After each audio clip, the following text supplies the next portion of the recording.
आशा एवं आशा संगिनी कार्यकर्त्री अपने विभिन्न मांगों को लेकर के पिछले कई महीनों से आंदोलन कर रही हैं। आज एक बार फिर कलेक्ट्रेट कार्यालय के समक्ष हजारों की संख्या में इकट्ठा होकर के काफ़ी आक्रोश, काफ़ी गुस्सा दिखाते हुए नजर आ रही हैं और उन लोगों ने निर्णय लिया कि हम सांसद के आवास का घेराव करते हुए उनको मजबूर करेंगे कि वो संसद में हमारे पीड़ा को उठाएं, तकलीफ को उठाएं। हम आपको सीधे लेकर के चलते हैं कलेक्ट्रेट कार्यालय अंबेडकर नगर के सामने, जहां पर इस समय जिंदाबाद मुर्दाबाद का नारा लगाते हुए अपने आक्रोश का प्रदर्शन कर रही हैं आशा एवं आशा संगिनी।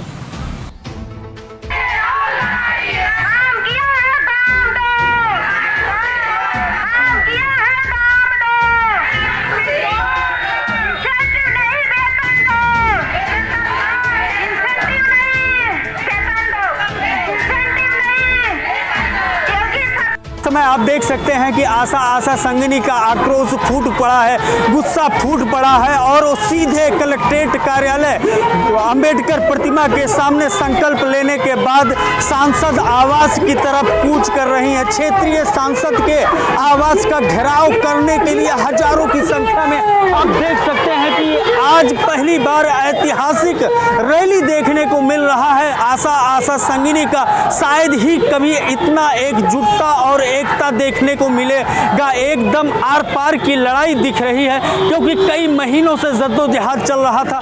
कई महीनों से अपने वेतन विसंगति और मांग को लेकर के आंदोलन करते हुए नजर आती थी, लेकिन आज अचानक कलेक्ट्रेट कार्यालय से इनका कारवां सीधे निकल चुका है क्षेत्रीय सांसद के आवास का घेराव करने और उनका घेराव करके आवास का कहीं न कहीं अपने विरोध का प्रदर्शन करेंगे और अपने मांग को उनके माध्यम से भारत सरकार तक पहुंचाने का यह प्रयास माना जा रहा है। आप देख सकते हैं कि क्रम नहीं टूट रहा है, बहुत ही लंबी रैली है और यह रैली बता रहा है, एहसास करा रहा है कि कहीं न कहीं इनके अंदर आक्रोश और गुस्सा फूट पड़ा है, जो सड़कों पर दिखाई पड़ रहा है। क्या कुछ होता है सांसद आवास पर, हम आपको सीधे लेकर के चलते हैं अब सांसद आवास की तरफ।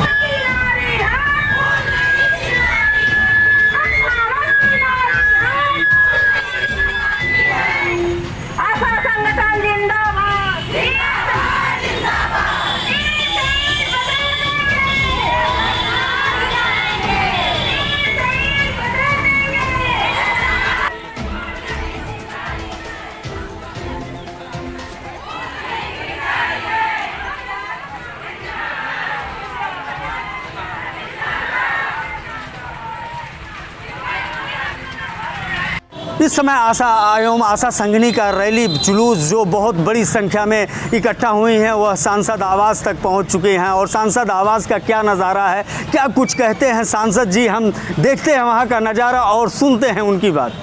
की जो प्रमुख मांग है कि उनको नियमित किया जाए और उनको जो भी उनके कार्य हैं उनको अनदेखा न किया जाए, उसको जो है सरकार संज्ञान में ले। वो बहुत महत्वपूर्ण कार्य ज़मीनी स्तर पर करने का काम करती है, चाहे वो कोविड का समय हो, लोगों के अंदर जागरूकता पहुंचाने की बात रही हो या पोषण अभियान हो।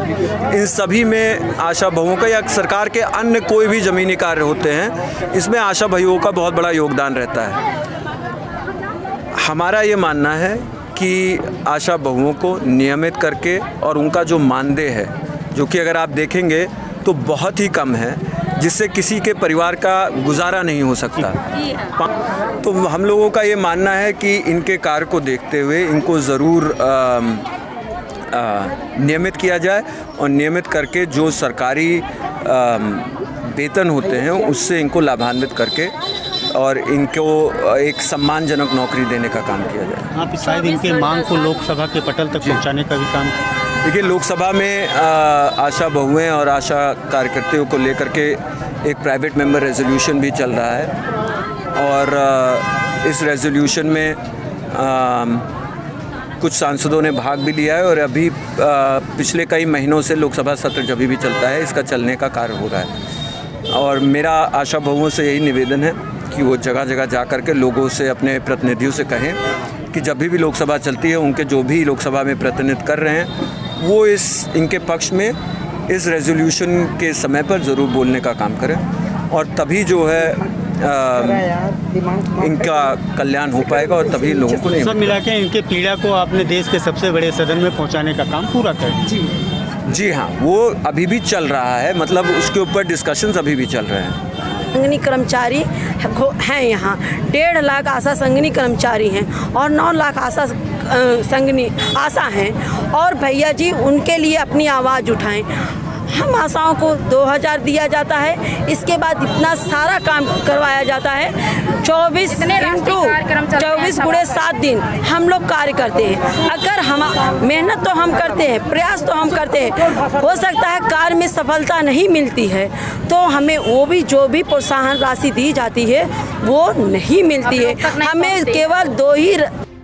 ये थी इस आंदोलन का नेतृत्व करने वाली 2 नेत्रियां, जिसका नाम उषा पटेल और पुष्पा तिवारी है। उनकी बात आप लोगों ने सुना, कहीं न कहीं उनके अंदर वह आक्रोश, वह गुस्सा सब कुछ दिखाई दे रहा है और वह कह रही हैं कि अगर सरकार उनकी बातों को नहीं सुनती है तो वह विस्फोटक स्थिति में भी आंदोलन को बदल सकती हैं। बहरहाल हमारी नज़र बनी रहेगी, आप बने रहिए हमारे साथ। ABN न्यूज़ प्लस के लिए मैं ज्ञानेंद्र पांडे, ज्ञानी, अम्बेडकर नगर से।